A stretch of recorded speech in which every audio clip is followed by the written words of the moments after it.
Hello, we welcome you to the lesson today. We'll be studying from the book of James. If you will, turn to James chapter 3, verses 9 to 18. James chapter 3, verses 9 to 18. We continue with our study verse by verse through this epistle. Beginning with the text, we see in verse 9, with it we bless our God and Father, and with it we curse men who have been made in the similitude of God. Here in verse 9, we see that it is with the tongue, with the tongue that we bless our God and Father. It is also with the tongue that we curse men, or mankind, who have been made in the similitude of God. Some other versions read likeness.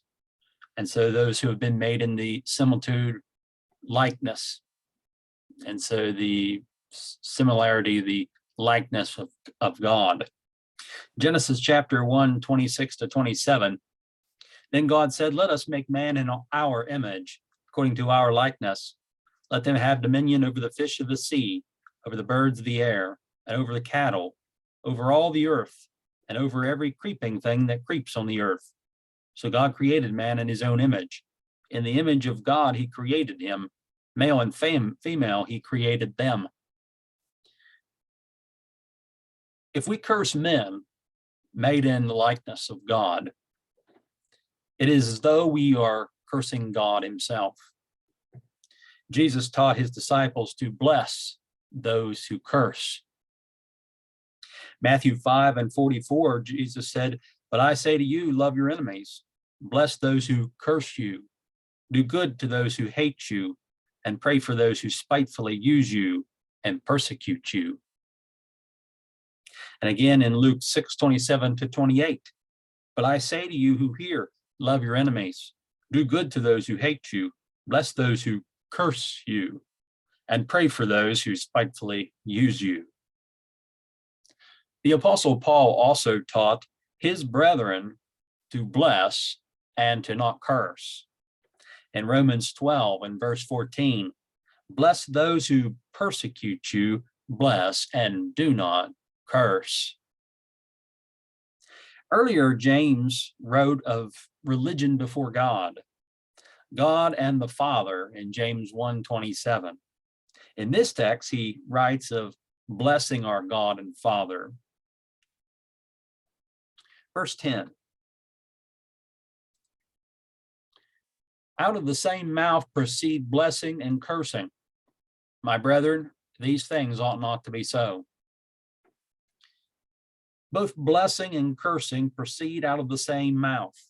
And so he said, these things ought not to be so. Ought suggests a moral obligation. These things ought not to be so. It is not fitting. It's not appropriate. It's not becoming. Verse 11. Does a spring send forth fresh water and bitter from the same opening? James asked the brethren a question. Does a spring send forth fresh water and salt water from the same opening? He gives the answer, which is evident in the following verse. The term fresh in this passage is literally translated as sweet. For example, the same term translated sweet as in sweet as honey in Revelation 10, 9 to 10. And so does a spring send forth sweet water? In this context, sweet water is referring to fresh water. Sweet water is contrasted with bitter water. Again, this may refer to salt water or brackish water. And so other versions read fresh and salt. And so does a spring send forth both fresh water and bitter water from the same opening? The answer is in the following verse. Can a fig tree, my brethren, bear olives, or a grapevine bear figs? Thus no spring yields both salt water and fresh. Every kind brings forth after its kind. And this is an observable fact. Again, in Genesis 1, 11 to 12, then God said, let the earth bring forth grass, the herb that yields seed, and the fruit tree that yields fruit according to its kind, whose seed it is in itself on the earth. And it was so. And the earth brought forth grass, the herb that yields seed according to its kind, and the tree that yields fruit, whose seed is in itself according to its kind. And God saw that it was good. And so every kind brings forth after its kind. A fig tree cannot bear olives. A grapevine cannot bear figs. In the same way, no spring yields or sends forth both salt water and fresh water from the same opening. James 1:11. Such things would be absurdities and not fitting with nature. Likewise, blessing and cursing ought not to proceed or to come out of the same mouth. It is not fitting. Figs, olives, and grapes were very common in Judah. Verses 13 to 14, we see the wise and the understanding. Who is wise and understanding among you?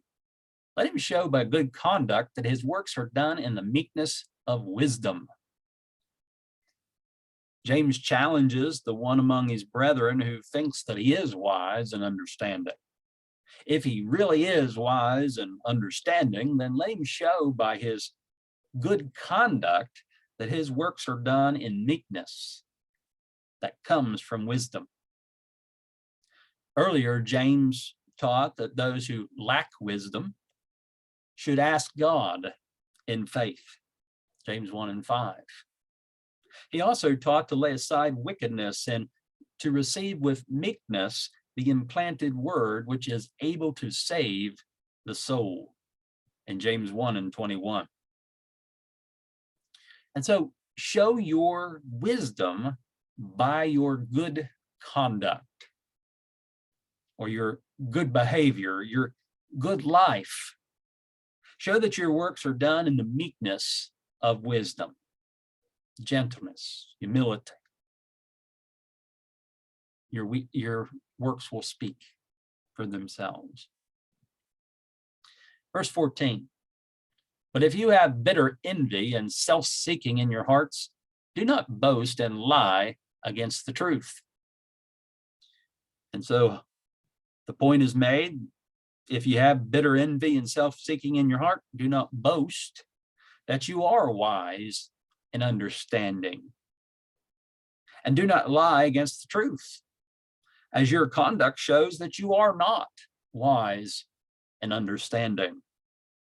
Do not lie against the word of truth, James 1:18.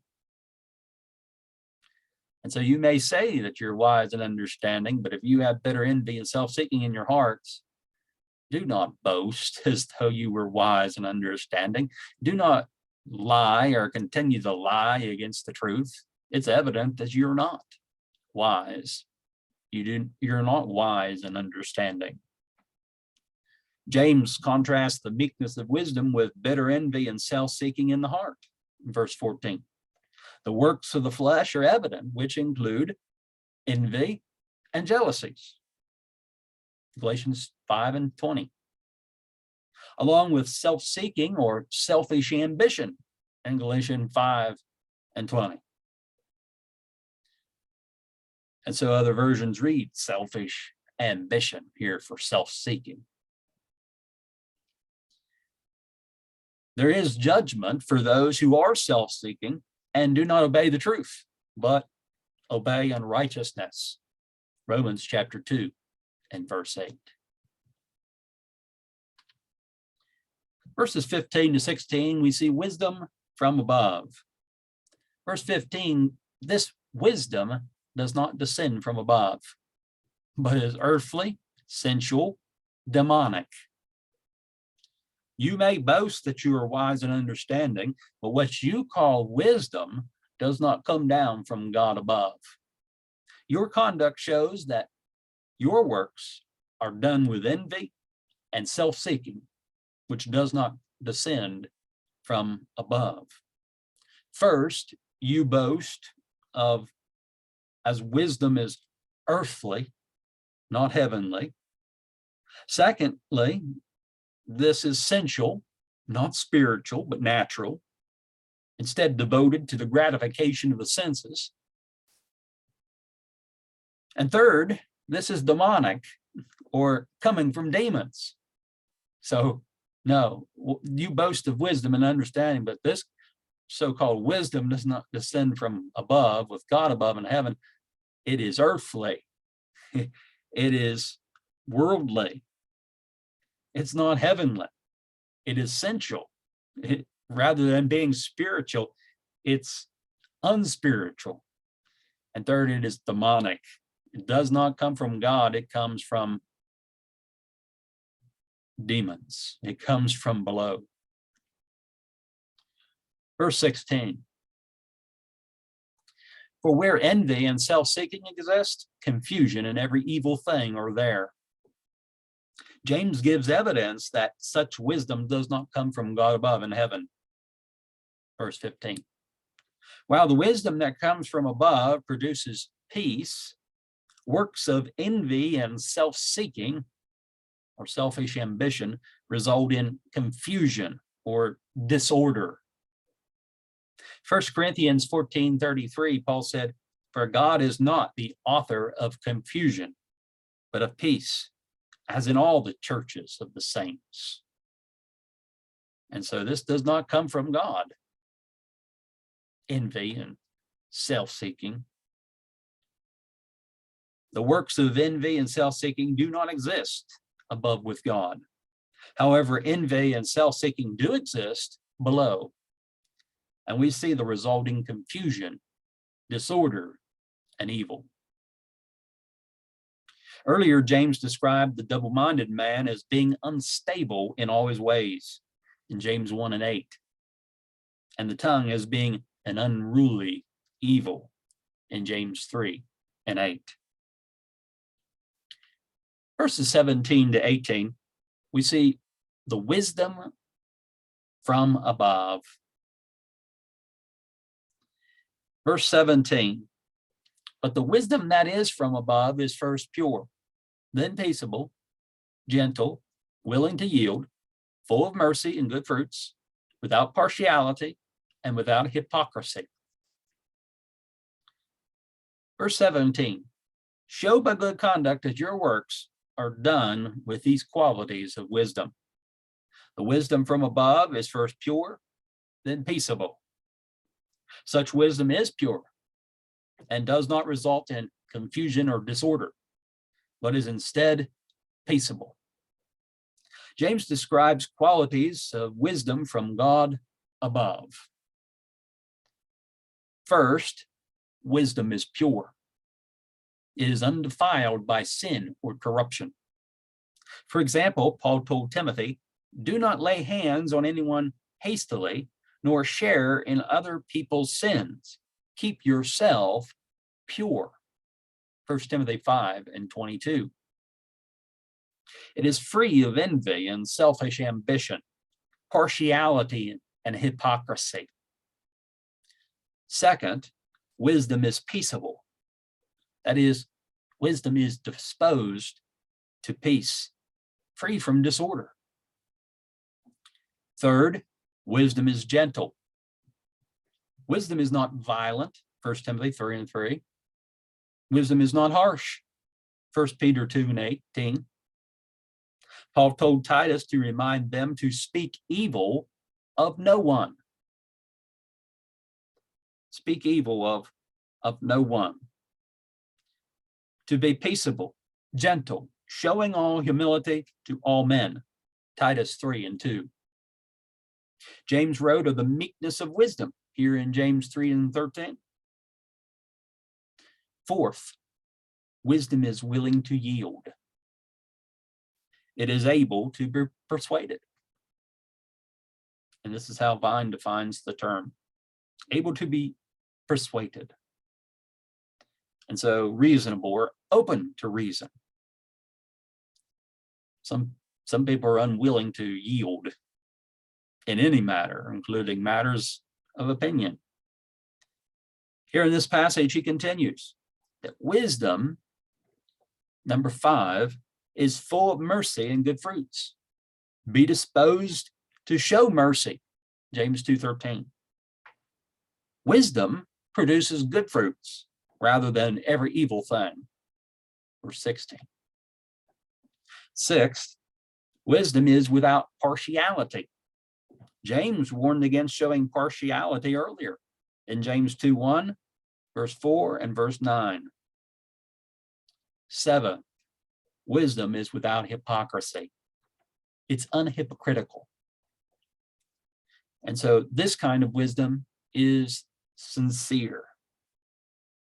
The same term is used to describe a sincere love in 2 Corinthians 6:6, and a sincere or genuine faith in 1 Timothy 1:5 and 2 Timothy 1 and verse 5.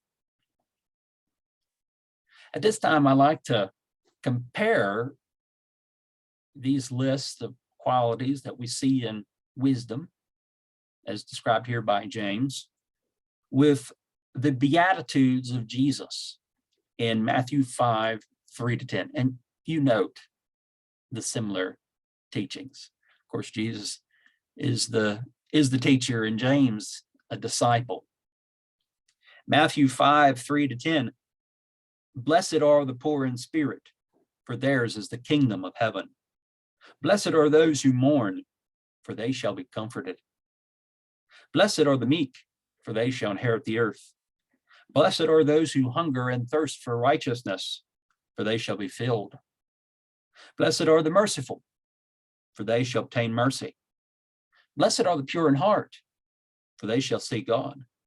Blessed are the peacemakers, for they shall be called sons of God. Blessed are those who are persecuted for righteousness' sake, for theirs is the kingdom of heaven. One that really stands out, and there are a number here that are comparable to what we see here with James. Blessed are the peacemakers. Here in this passage, James describes wisdom as being peaceable. Of course, we also see blessed are the pure in heart and blessed are the meek, and these other qualities. Blessed are the pure in heart. Blessed are the merciful, for they shall obtain mercy. And so compare the teachings of Jesus in the Beatitudes in Matthew 5 with what James writes here in James 3:17. Verse 18. James said, now the fruit of righteousness is sown in peace by those who make peace. Evil is sown in confusion and disorder by those who have envy and self-seeking in their hearts. Verse 16. However, peacemakers sow the fruit of righteousness in peace among others that they encounter. According to Solomon in Proverbs 6:19, one of the things that the Lord is said to hate is the one who sows discord among the brethren. Discord being the opposite of peace and peacemakers. Those gossips and talebearers and whisperers and backbiters. So the scriptures rebuke them all.